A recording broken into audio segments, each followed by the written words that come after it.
एक दिन जुठारी बाबा, तो एक दिन 4-5 देवबंदी उनके पास गए। कहीं जुठारी बाबा ये फातिहा सामने खाना रख के करत हुई खाना कबर में जाते का मुर्दन पास जाहिल आदमी बाबा। कहीं हाँ भैया रखत हैं तो जैते हुई, तो कहीं जात हुई तो खैतो हुई हैं। तो जो जुठारी बाबा कहीं हाँ भैया जय तो खैबे करी हैं। तो कहते खात हुई हैं तो हगतो हुई हैं, बड़े बदमाश होते हैं सब। तो जुठारी बाबा जाहिल आदमी के हाँ भैया खई हैं तो हगवे करी हैं। तो अभी वो कहते तुमरे लोगन के मुर्दन के कबर में बड़ी गंदगी रहा थे। जुठारी बाबा कहीं नहीं भैया गंदगी ना रहा थे। कहीं का है, कहीं हमरे मुर्दा पावत हैं, फातिया खाना खात हैं, अगत हैं, और तुम्हार मुर्दा तो पावत नहीं भूखे रहा थे, तो वही का दौड़ दौड़ साफ किया करत। यहाँ से आमदनी वहाँ से खर्चा। जाहिल को जाहिल ही जवाब दे सकता है, लोहा को लोहा ही काटता है। हम सामने रखकर इसाले सवाब करते हैं, जाता है कि नहीं जाता?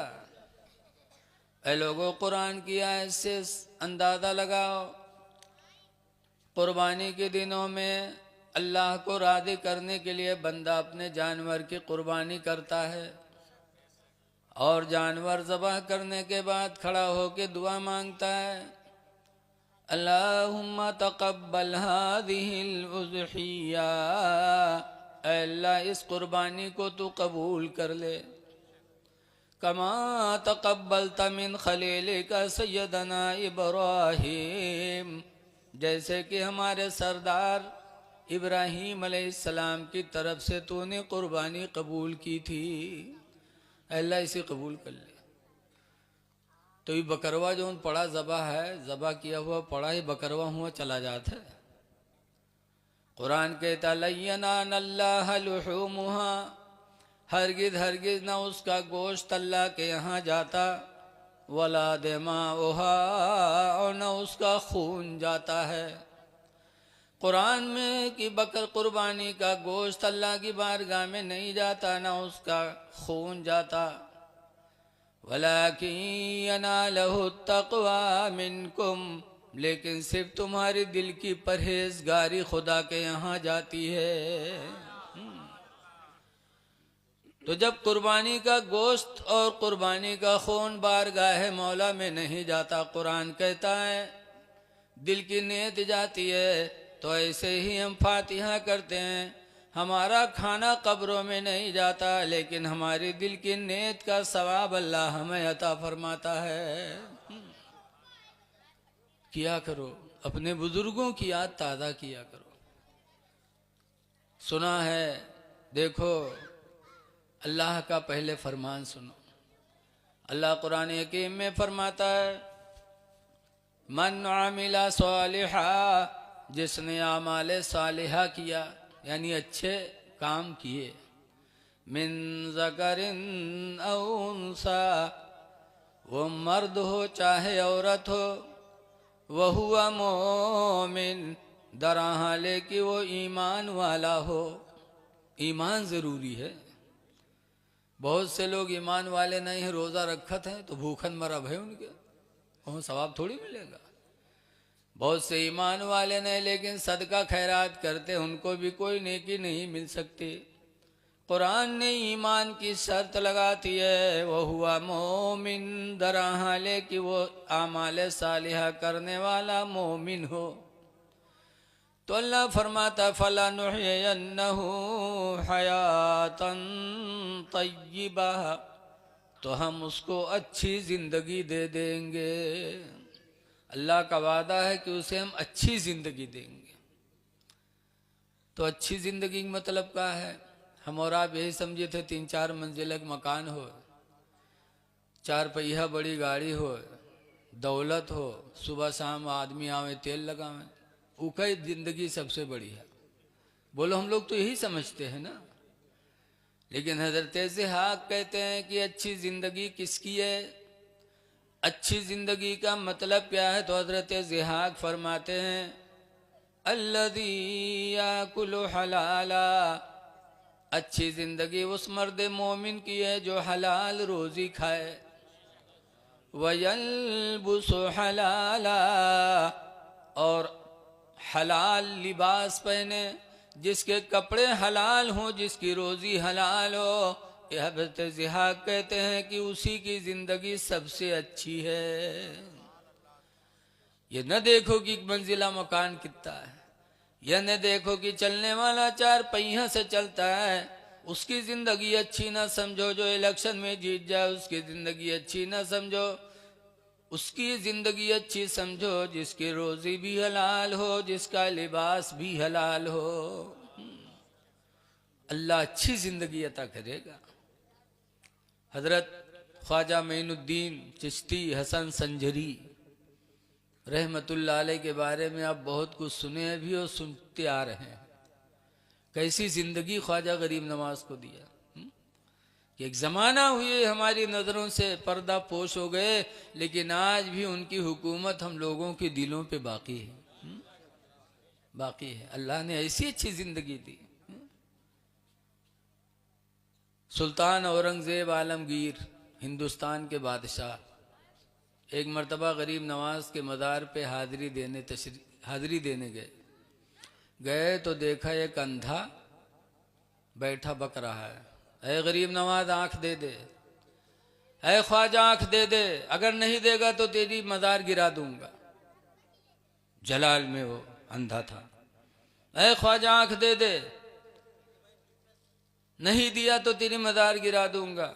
औरंगजेब आलमगीर ने सुना, हैरत हो गई। करीब में गए, पूछा अंधे भाई तुम कितने दिन से आंख मांग रहे हो? कहा 5 साल हो गया, 5 साल से आंख मांग रहा हो, गरीब नवाज ने नहीं दिया, आज नहीं देगा तो उसकी मज़ार गिरा दूंगा। औरंगजेब आलमगीर सुन्नी थे, वहाबी नहीं थे। उन्होंने कहा सुन अंधे, मैं हिंदुस्तान का बादशाह औरंगजेब हूं। जैसे इतना सुना अंधा कांपने लगा। औरंगजेब आलमगीर फरमाते मैं जा रहा हूँ गरीब नवाज की मज़ार पे हाजिरी देने, और अभी वापस आ रहा हूँ, अगर तेरी आंख सही न हुई तो तेरी गर्दन उड़ा दूंगा। वो जो बादशाह थे, जो कहते थे करते थे, चले गए। अब अंधा बेचारा रोने लगा कि ए ख्वाजा आंख दे दे, ए ख्वाजा आंख दे दे, अब तक आंख की बात थी, अब जान की बारी आ गई। ऐ ख्वाजा आंख दे दे वरना औरंगजेब बड़ा जिद्दी है, कत्ल कर देगा। रो रो के अंधे ने अब दुआ मांगी तो अंधे की आंखों में रोशनी वापस आ गई। जब औरंगजेब आलमगीर फातिहा पढ़ के निकले, बादशाह थे हिंदुस्तान के, और सिर्फ बादशाह ही नहीं थे, वली थे। वली थे, आलिम भी थे, वली भी थे। जब निकले तो उनकी तादीम के लिए लोग खड़े होने लगे। अंधो खड़ा भो, अब आंखें फाड़ फाड़ उनका देखे कि देख ले हम रंग के हमारा आंखें सही होगी। जब औरंगजेब करीब आए, कहा क्या हुआ, तेरी आंख में रोशनी आई? कहाँ बादशाह सलामत, मेरी आंखें ठीक हो गई। तब औरंगजेब फरमाते हैं नादान, तू कहता है 5 साल से गरीब नवाज ने आंख वापस नहीं किया। तेरा मकसद आंख में रोशनी मांगना नहीं था, तेरा मकसद तो इसी बहाने भीख मांगना था। गरीब नवाज भीख तुझे दिलवाते थे, और जब तूने दिल से आंख मांगी तो गरीब नवाज ने तुझे आंख अता कर दिया। पता चला कि गरीब नवाज से जो जैसी अकीदत रखेगा, अल्लाह ताला उनके वसीले से अपनी रहमतों से वैसे ही माला माल करेगा। कितने लोग ऐसे हैं, हमारे बहरेज महासी विधानसभा के साबिक विधायक दिलीप वर्मा, कोई लड़के नहीं पैदा होता रहे, गए अजमेर तो वापस आए तो एक लड़का पैदा हुआ, तो वर्मा बिरादरी के हैं, तो अपने बड़े वो लड़के का नाम रखीन अजमेरी वर्मा। आज भी उनके लड़के का नाम अजमेरी वर्मा। बताओ, जब उन लोगों को ये अकीदत है तो मुसलमान होकर के अकीदत नहीं रखता। अल्लाह ताला अपने नेक बंदों के वसीले से अपनी नेमतों को बांटता रहता है। देता अल्लाह ही है, लेकिन वसीला अल्लाह वाले बन जाते हैं। खुश नसीब हैं वो लोग जो गरीब नवाज की महफिल सजाते हैं। अच्छे आमाल करो। देखो आज सोचो जरा कि गरीब नवाज को एक ज़माना हुआ, खीरी में भी बहुत से लोग इंतकाल किए हैं, उनका उर्स नहीं होता मुंशी अब्दुल्ला रज़वी मरहूम का ही उर्स क्यों होता है, उनके बच्चे क्यों करते, और कोई अपने माँ बाप का उर्स क्यों नहीं करता? वजह यह है कि मुंशी अब्दुल्ला मरहूम रज़वी ने वो काम किया कि आज भी अल्लाह के नेक बंदों को उसका एहसास है। उन्होंने सुन्नियत का काम किया, वो काम किया जो आला हजरत फाजिल बरेलवी ने किया, सुन्नियत का काम।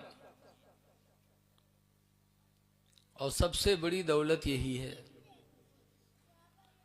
तो ये लोगों गौर करो कि आला हजरत फाजिल बरेलवी हों या गरीब नवाज हों, लोग इनको क्यों मानते?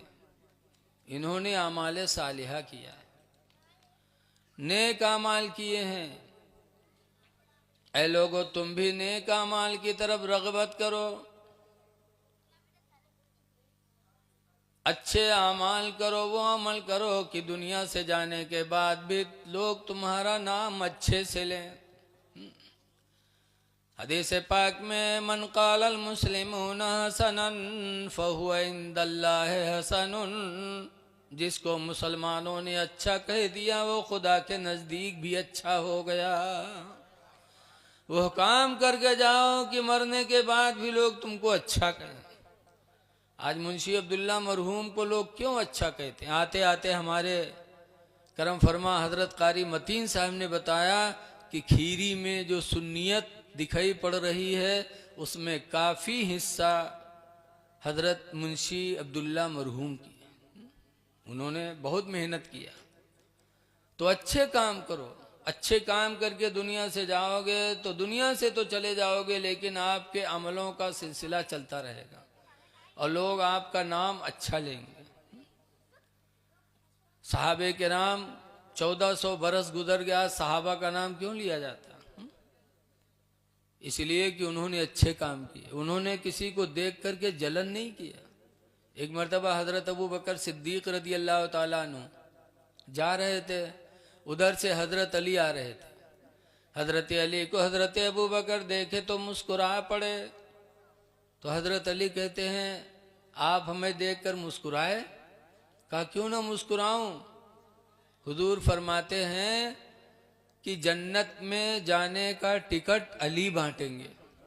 जन्नत में जाने का टिकट अली जिसको टिकट देंगे वही जन्नत में जाएगा।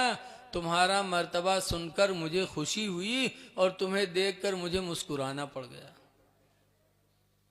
तो हजरत अली फरमाते हैं, और मैंने भी तो सुना है सरकार से। आपने क्या सुना? कहा, सरकार ने फरमाया है कि अली जन्नत में जाने का टिकट उसी को देना जिसके दिल में अबू बकर की मोहब्बत होगी। जन्नत में जाने का टिकट उसी को देना जिसके दिल में अबू बकर की मोहब्बत होगी। पता चला ये राफजी जो हजरत अबू बकर से बगावत रखते हैं, खुदा की कसम जन्नत क्या, जन्नत की खुशबू से भी महरूम रहेंगे। अली इनको टिकट ही नहीं देंगे, चाहे जत्ता या अली अली कह के सीना पीटे, नहीं देंगे। नबी के फरमान के खिलाफ थोड़ी करेंगे अली। बोलो। आला हजरत ने अल-मलफूज में एक वाक़िया लिखा है कि एक मस्जिद थी शियों की, तो अजान दें तो अजान में तीनों खलीफा की बुराई करें। हज़रत अबू बकर के शान में, हज़रत उमर के शान में, हज़रत उस्मान गनी की शान में बुराई करें। और मोहल्ला सुन्नीन की सुन्नी सुनत सुनत बेचारे परेशान। भाई एक रात में यहाँ 4 नौजवान सुन्नी लाठी ले ले मस्जिद में घुस गए पहिलन से। अब आग ताप रहे हैं, आग बताओ इतने बड़े हो गए, इनको ये भी समझ नहीं है कि आखिर बिस्तर क्यों छोड़ा है। लागत है चाय पिए खातिर आए हैं ये कि अब चाय फिर बटी फिर पी ले तो के चले जीवे। अरे आए हो मेरे लाल, मेरे बच्चों, तुम्हारी उम्र यही कामयाबी की है। इस उम्र में कामयाब हो गए तो कामयाब रहोगे इंशाल्लाह। चले आओ वहाँ से, बातचीत ना करो, हमेशा आपकी सोहबत है, महल्ले के दोस्त हैं, मिलते रहेंगे, बातचीत होती रहेगी। मस्जिद में आ गए चारों डंडा लेके। अब मुअज्जिन साहब जब सवेरे पहुँचे शुरू की, जैसे हजरत अबू बकर के बारे में बोले वैसे कुमा में से एक डंडा लेके निकला, कहे साले तो हमका बुरा कही है रे, दीद लाठी। कहे नहीं हमने तुमको बुरा नहीं कहा, मैंने उमर के बारे में कहा है। वो दोसर का निकला, कहे तू हमका बुरा कही है रे, वो मारिस। तो कहे नहीं मैंने तुम लोगों को नहीं कहा, मैंने उस्मान को कहा। वो तीसर का निकला, कहे तू हमका गाली दे है रे, वो पीटे लाग। कहीं नहीं हमने तुम लोगों को नहीं कहा, हमने अली को कहा है।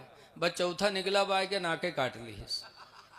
आप पड़ा बेहोश मिन मिन मिन मिन करे।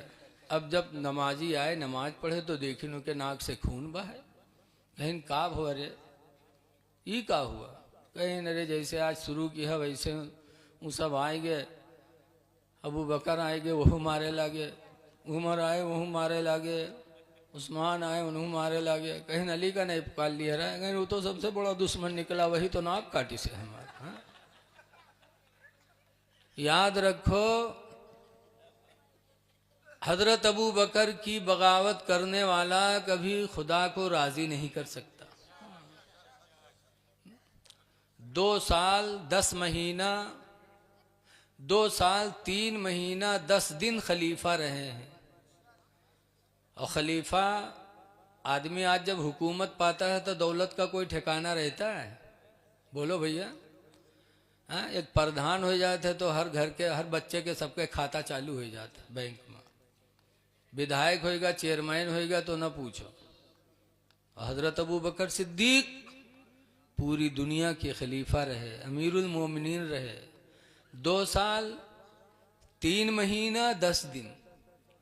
और जब इंतकाल होने लगा तो अपने बेटे अब्दुर्रहमान को बुलाकर फरमाते, बेटा मेरे मरने के बाद 3 चीजें ऐसी हैं घर में जिसमें तुम लोगों का हिस्सा नहीं लगेगा, बैतुल माल वापस जाएगा, मुसलमानों का माल है, माल में चला जाएगा। 3 चीजों में हिस्सा न लेना। का नंबर 1 पर जब मैं खलीफा नहीं बना था तो मेरे घर में खलीफा बनने से पहले 3 चीजें मेरे घर में नहीं थी, खलीफा होने के बाद 3 चीजें मेरे घर में पैदा हुई। वो 3 चीजें कौन? कहा जब खलीफा बना तब मेरे घर में एक दूध देने वाली ऊँटनी खरीदी गई। तो ये दूध देने वाली ऊँटनी खलीफा बनने से पहले नहीं थी, बाद में आई। ये उनकी चादर जो मैं ओढ़ता हूँ, खलीफा बनने से पहले मेरे पास ऊनी चादर नहीं थी, खलीफा बनने के बाद ऊनी चादर आई। और तीसरी चीज़ ये खिदमत का गुलाम। खलीफा होने से पहले मेरे पास कोई खिदमत का गुलाम नहीं था, खलीफा होने के बाद खिदमत का गुलाम आया। लिहाजा तीनों चीज़ें खलीफा होने से पहले मेरे घर में नहीं थीं, खलीफा होने के बाद ये तीनों चीज़ें मेरे घर में बढ़ी हैं। लिहाजा ये तुम लोगों का हक नहीं है, ये मुसलमानों का माल है, मेरे मरने के बाद बैतुल माल वापस कर देना। तो हज़रत उमर रोने लगे थे, कहने लगे थे, अमीरुल मोमिनीन अबू बकर, आपने मुझे अपना जानशीन बनाया और इस तरह से आपने ईमानदारी दयानतदारी की है, आपने तो मुझे बड़े इम्तिहान की जगह पे बिठा दिया। ये हजरत अबू बकर रदी अल्लाह अन्हु की दयानतदारी थी। कैसे अल्लाह वाले थे कि जिंदगी गुजारी तो रसूलुल्लाह की सुन्नत के मुताबिक गुजारी। ऐ लोगों, एक दूसरे को देखकर जलो ना। मोमिन मोमिन को देखे तो मुस्कुराए। मुस्कुराना मेरे नबी की भी सुन्नत है, सहाबा की भी सुन्नत है। एक मरतबा हुजूर सल्लल्लाहु